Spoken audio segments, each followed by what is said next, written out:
Who would you say was the greatest melodist of the last 100 years?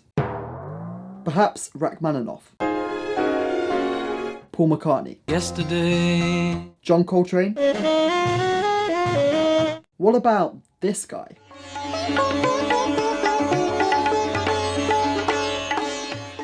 In a discussion of the greatest melodists of all time, one name which doesn't spring up all too often is Ravi Shankar. If not for his incredible sitar playing, you might know him for his association with the Beatles star George Harrison, who went on to incorporate the sitar into many of his later albums.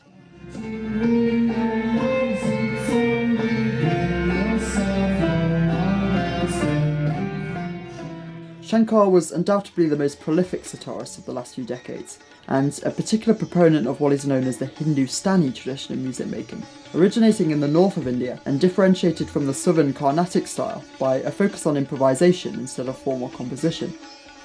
And I think the Indian classical approach to melody forming, based around melodic frameworks referred to as ragas, and the way it was so successfully exported worldwide, has undoubtedly had a huge influence on the way we think about melody in the West. So much so that the treatment of melody, in many of the works of Western composers of the last 70 years, is inconceivable without it. Before we go any further, let's go back to 1968 and see Shankar teaching Harrison firsthand, and just appreciate some of this cultural sharing for ourselves.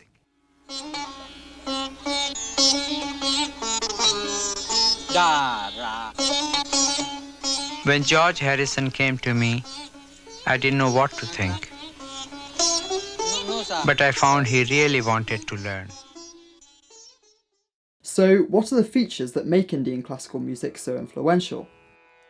The origins of Indian classical music date back to the sacred Vedic scriptures around 6,000 years ago, where sacred chants led to the development of a system of musical notes and rhythmic cycles.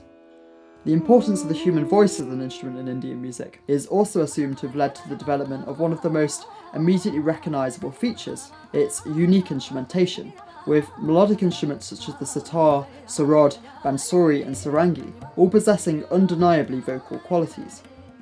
The sarangi is thought to be the closest to the human voice, able to replicate a variety of vocal inflections, leading to the theory that the word sarangi may come from the combination of sol, meaning 100, and rang, meaning colour, an instrument of 100 colours.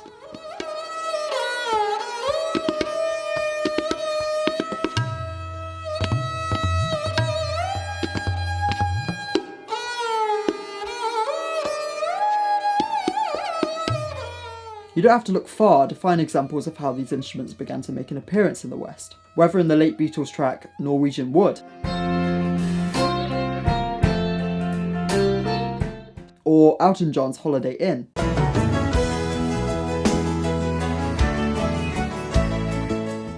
Closely tied to this vocal quality is the Indian concept of Alankar, known here in the West as ornamentation, which involves the decoration of a melodic line with lots of smaller expressive notes.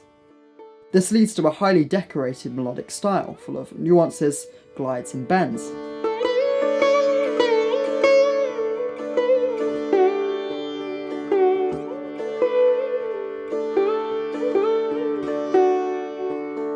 Of course, the expressivity of these lines often makes the melody the centre of the action in Indian music, the keystone of a musical language which shuns Western concepts of harmony and chords, and instead opts for drone-like patterns of the octave, fifth and fourth, performed on instruments such as the tampura, a 4-string drone instrument.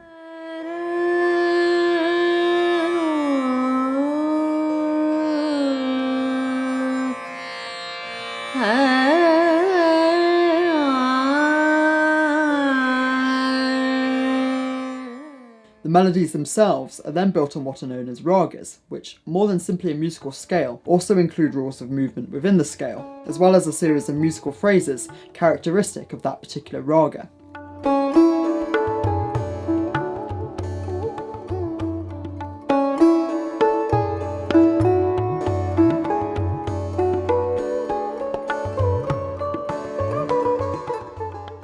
And finally, all this happens within a very particular metric framework, a repeating structure of beats known as a tala, somewhat comparable to the Western concept of musical time, except free of the idea of strong and weak beats, with accents instead determined by each musical phrase.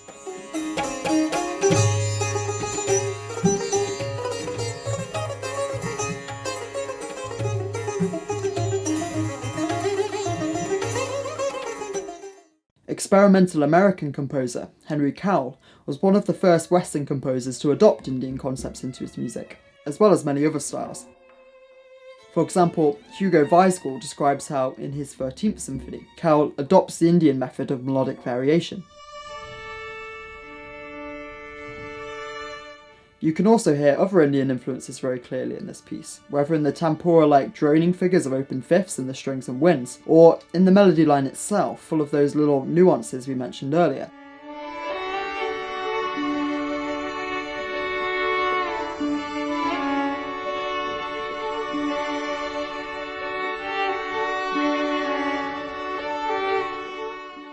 Cowell described how he wanted to live in the whole world of music, so the incorporation of Indian influences into his musical language suited his sensibility. This also sparked an interest for Indian classical music in a whole generation of other American composers, from Lou Harrison to Terry Riley, most famous for his piece In C, but also the composer of many conceptually Indian-inspired pieces, for example, A Rainbow in Curved Air, incorporating improvisation with modes common to a number of ragas.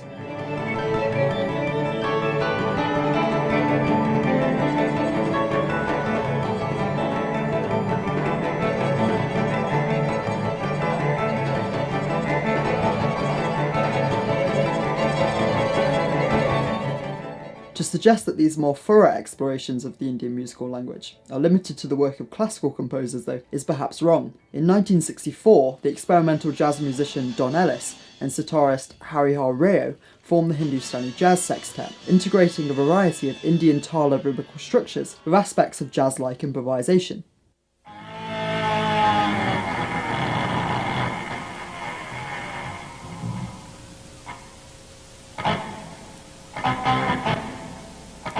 Their track, Bombay Bossa Nova, uses a 21-beat cycle, translating as 10.5/4 in the Western sense, which feels a lot like 4/4 plus 4/4 plus 5/8, with Rao improvising on sitar over the top.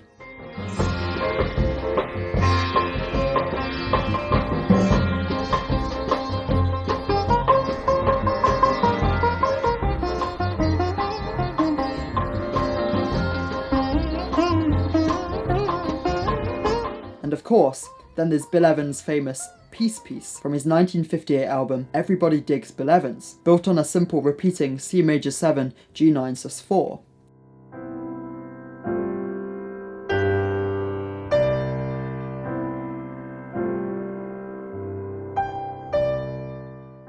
The repeating chords act much in the same way as the Indian tempura drone, using the same 1-5-1 harmonic concept, except with extended chords rather than single notes.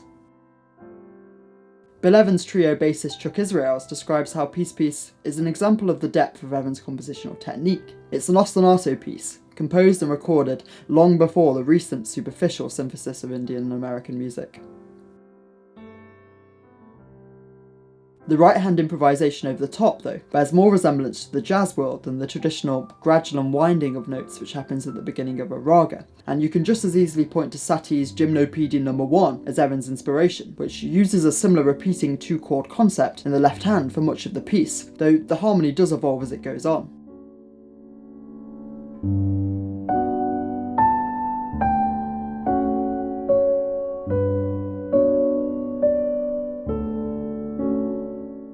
This is not to say, though, that the Indian method of slowly presenting notes of a raga or scale in what is known as an alap has not influenced other composers in the West, though.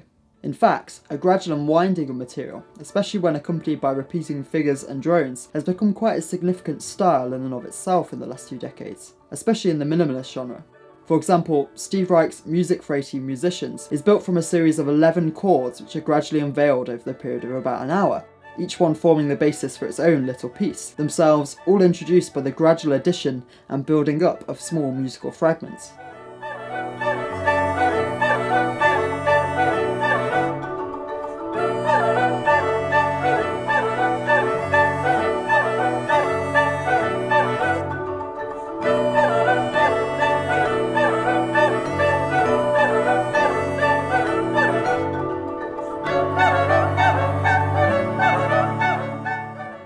The link between late 20th century minimalism and Indian music, though, is perhaps best represented in the music and collaborative albums of Phillip and Ravi Shankar, especially in their album Passages.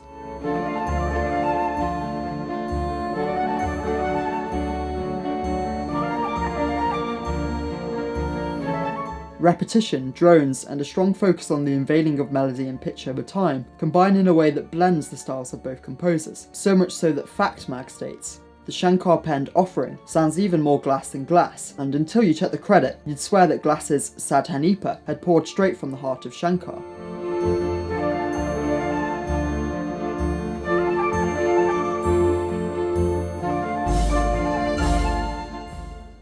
Other composers in the tradition of repetition, drone, and the gradual unveiling of pitch include Kevin Volans,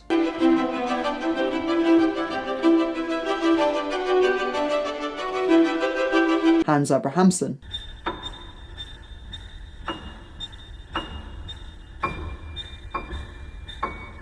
and John Adams.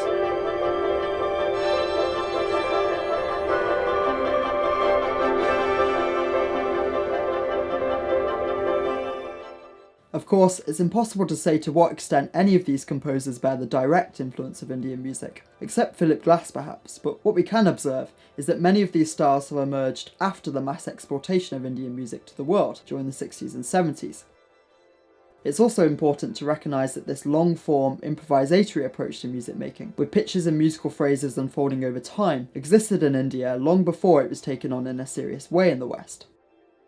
And the musical products of Shankar's influence on the likes of the Beatles could easily have been in the consciousness of these composers as they were writing these pieces.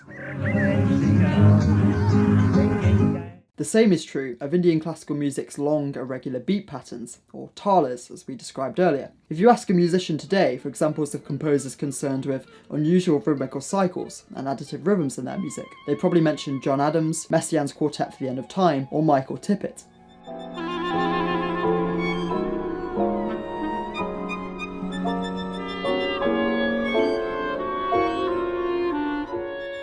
Messiaen is considered the first Western composer to use Indian rhythmical patterns, especially in this piece, with his studies of Indian talas resulting in the rhythmical approaches laid out in his book Technique of My Musical Language.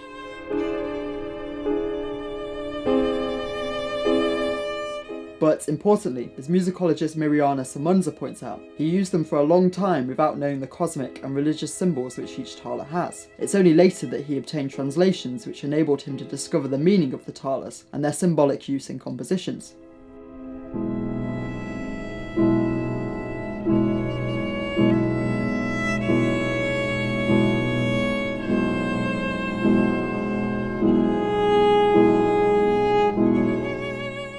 In many ways, Messiaen was a pioneer in his incorporation of these rhythmical ideas into his musical language, but in other ways, he was simply recontextualizing ideas which have existed in Indian music for thousands of years.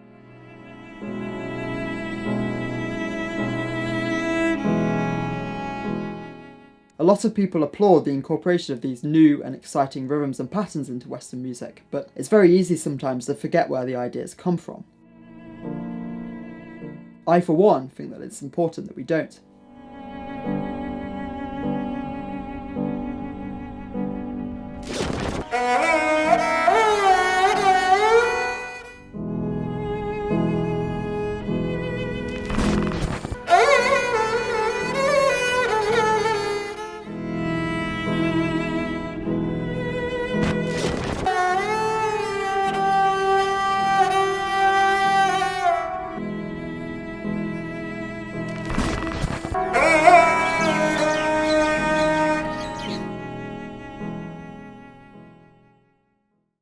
Thank you very much for watching. If you've enjoyed this video, as always, please go ahead and like and subscribe.